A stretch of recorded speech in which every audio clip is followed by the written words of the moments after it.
Hi friends, this is Pankaj Bhardwaj. आज हम फिर से आ गए मार्केट भविष्य के न्यू एपिसोड में। लास्ट एपिसोड में मैंने आप लोगों को बताया था कि निफ्टी फ्यूचर में बाय नहीं करना है। अपसाइड में 24,370 and 24,447 will act as a hurdle. तो क्या हुआ लास्ट सेशन में, आप लोग खुद ही जाकर चेक कर सकते हैं। हाई बना है लगभग 427 के आसपास का, और मैंने क्लियर कट बोला था ऊपर जाए तो बाज़ार में हमें सेल करना है, बाइंग की साइड में नहीं जाना। उसके बाद 400 से नॉन स्टॉप पैनिक स्लाइड होता है लगभग 200 पॉइंट का, जो कि मार्केट में पैनिक सिनेरियो हुआ। अब खुद सोचो कि मार्केट को देखकर प्रेडिक्ट करना बड़ा आसान होता है, लेकिन मार्केट को एडवांस में प्रेडिक्ट करना कि ये यहीं तक जाएगा और यहीं पे सेल करना है। कुछ लोग क्या करते हैं, हर्डल्स को, रेजिस्टेंस को बाइंग के लिए करते हैं कि इसके ऊपर जाए तो बाय करो। आप मोस्टली केसेस में, आप मेरे एपिसोड आप लोग देखते हो, मेरा जो भी एपिसोड आप देखते हो, उसमें आप लोगों को एक कॉमन सिमिलैरिटी मिलेगी कि मैं एक ही टाइप का ट्रेंड बनाता हूँ। या तो वो ट्रेंड ऊपर जाएगा तो बाय करूँगा, नीचे जाएगा तो भी बाय करूँगा। मैं इस तरीके का ट्रेंड और कन्फ्यूजिंग नहीं करता हूँ, इसके नीचे सेल करो, उसके नीचे बाय करो। नो, आपको मार्केट का सही बिहेवियर समझ में आ गया ना, तो आप उस लैंग्वेज को समझ जाओगे कि आज ये करने क्या वाला है।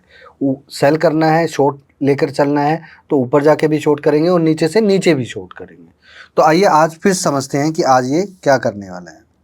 तो यहाँ पे आज क्लोज हुआ है बाजार नियर बाय लगभग 24,196 के आसपास। तो अब मैं यहाँ पर क्या करूँगा, यहाँ पर मैं गेम प्ले करूँगा। 24,147 will act as a crucial support. अगर ये टूटा तो मार्केट में ब्लड बाथ चालू। सबसे पहले ये समझ लो, ठीक है।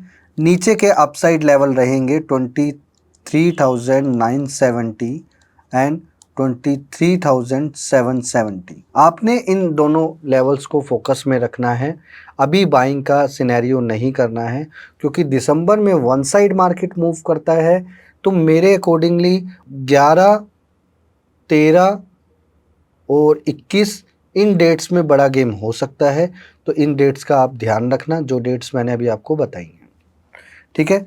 अपसाइड में अगर बाजार जाता है तो जाने देना उसको अपसाइड में। अपसाइड में जब तक 24,447 क्रॉस नहीं करेगा और उसके ऊपर स्टे नहीं करेगा, तब तक बाजार अपसाइड में 670 और 24,747 की तरफ नहीं जाएगा।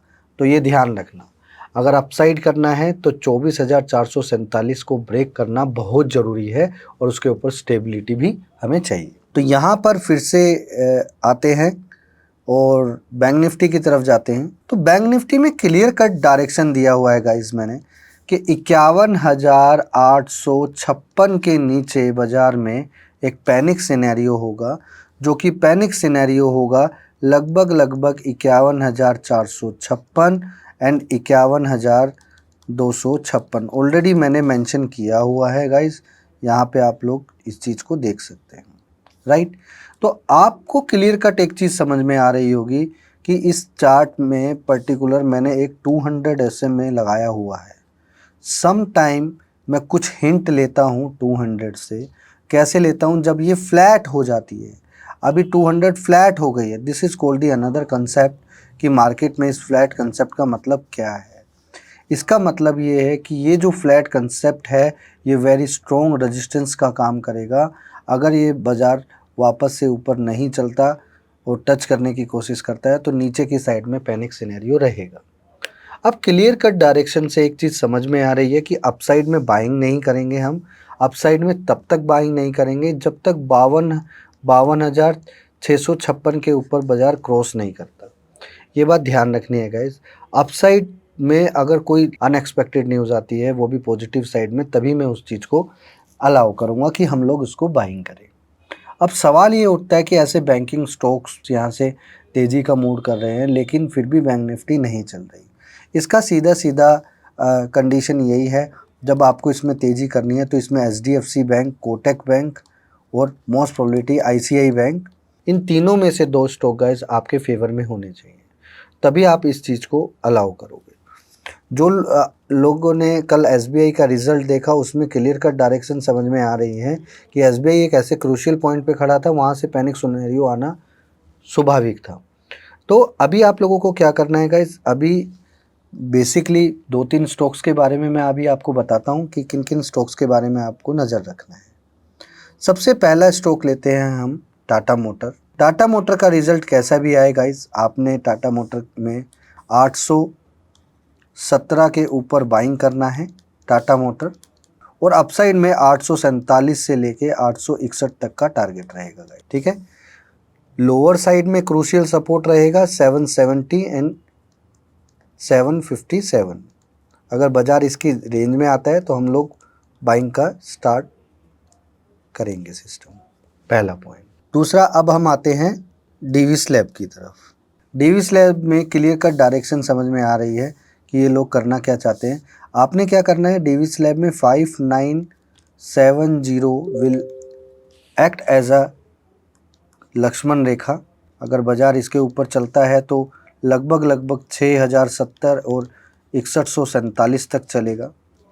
6027 के बाद भी एक लेवल है जो कि हमें बड़ी बिग मूव की तरफ लेकर जा सकता है। तो दोनों लेवल्स पर क्रूशियल आइज रखना। अगर 5970 क्रॉस होता है तब भी पोजीशन ऐड करना है, 6027 क्रॉस करता है तब भी पोजीशन ऐड करना है। घबराना नहीं है गाइस, इसका रिज़ल्ट अच्छा आएगा, तो आप लोग पे पैनिक नहीं होना है। आप लोगों ने क्लियर कट इस डायरेक्शन को प्ले करना है। दूसरा, यहाँ पे वापस से उस दिन की तरह हम एस्ट्रल की तरफ आते हैं और हम एस्ट्रल की तरफ ध्यान रखेंगे गाइस। एस्ट्रल में 1807 will act as a Lakshman rekha. अगर ये यहाँ से क्रॉस होता है तो नॉन स्टॉप 1847 की तरफ हम प्ले करेंगे और अपसाइड में 1861 प्ले करेंगे। लोअर साइड में हमारा सपोर्ट रहेगा 1770 का और 1757 का। ये लोअर साइड में सपोर्ट रहेगा गाइस, इस चीज़ का आप लोगों ने ध्यान रखना है। एक और स्टॉक जाते जाते आप लोगों को बताना चाहूँगा कि पूरी मार्केट में ये 2 स्टॉक्स की तरफ लोगों का रुझान क्या है, माइनस की तरफ है। तो आप सबसे पहला जो स्टॉक है वो है कोलपाल। यहाँ पे लोग किसी भी तरीके से जो भी चीज़ समझकर इस चीज़ को करना चाहते हैं वो करिए। मैं आपको कुछ ऐसा सिमिलैरिटी दिखाऊंगा इस तरीके के स्टॉक्स में कि ये लोग क्या करते हैं।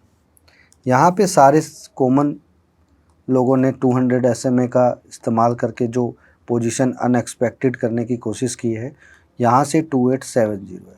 अब हम बताएंगे आपको कि हम किस चीज़ में स्ट्रॉन्ग है। ऐसे गिरते ट्रेंड में मार्केट को रिवर्स करने का टेक्निक हमारे पास है। अब यहाँ से क्लियर कट एक डायरेक्शन आप लोगों को बताता हूँ।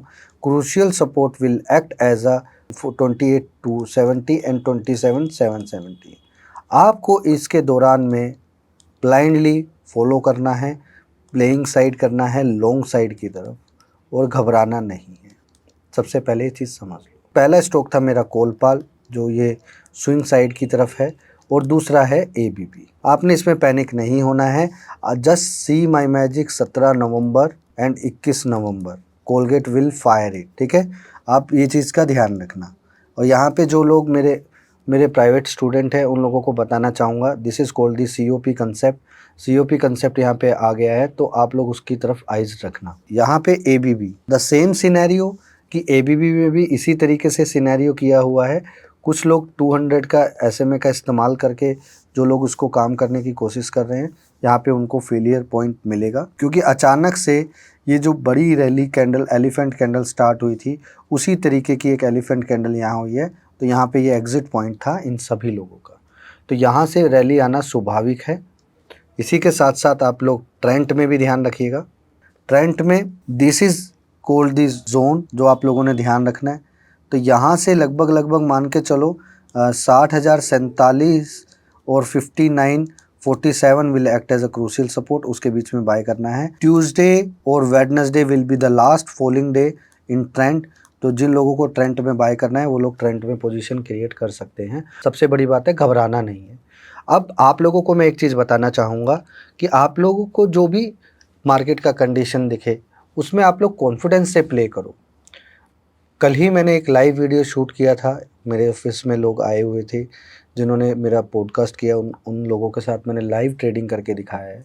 उसमें अशोक लीलैंड, एसबीआई, नौकरी, ये सब में मैंने लाइव करके दिखाया रिजल्ट आने के बाद how easy I am controlling the position just because of I know the right language. अगर आप सही तरीके की राइट लैंग्वेज सीखना चाहते हो तो मैं आ रहा हूँ पुणे 24 नवंबर को। वहाँ पर मैं 4 to 5 डेज़ का प्राइवेट सेशन रखने वाला हूँ। तो अगर आप मार्केट की सही लैंग्वेज जानना चाहते हो और how I am making the money, कि मैं कैसे मार्केट को देख रहा हूँ और मेरा देखने का नज़रिया क्या है, तो स्क्रीन पर दिए हुए नंबर पर आप कॉल करके उसका डिटेल ले सकते हैं और आप जान सकते हैं कि मैं पुणे में किस प्लेस पे अपना प्राइवेट सेमिनार कर रहा हूँ। अगर आप भी उस सेमिनार को ज्वाइन करना चाहते हो तो आप उस नंबर पर कॉल करके डिटेल ले सकते हैं। सेमिनार ज्वाइन करने से पहले मैं आप लोगों को बताना चाहूँगा, मार्केट से पैसा कमाना कोई बड़ी बात नहीं है। It's a small trick, stock selection with right execution plan. तो मैं अपने प्रोग्राम में सिर्फ और सिर्फ स्टॉक सिलेक्शन की तरफ ध्यान देता हूँ और राइट एग्जीक्यूशन प्लान की तरफ ध्यान देता हूँ। एक बात सही है, स्टॉक सेलेक्ट करने के लिए मैं चार्ट का इस्तेमाल नहीं करता। मेरे पास प्री डिफाइंड चीज़ें होती हैं जहाँ से मार्केट ओपन होने से पहले वो सब चीज़ें मेरे पास सिलेक्टेड स्टॉक आ जाते हैं। मार्केट में कुछ टाइमिंग का गेम चलता है तो मैं स्पेसिफिकली कुछ टाइमिंग के गेम्स के थ्रू काम करता हूँ। तो अगर आप भी इस तरीके की नॉलेज को ग्रैब करना चाहते हो तो मुझसे मिलना ना भूलिएगा। 24 नवंबर Pune. Thank you so much. जय हिंद।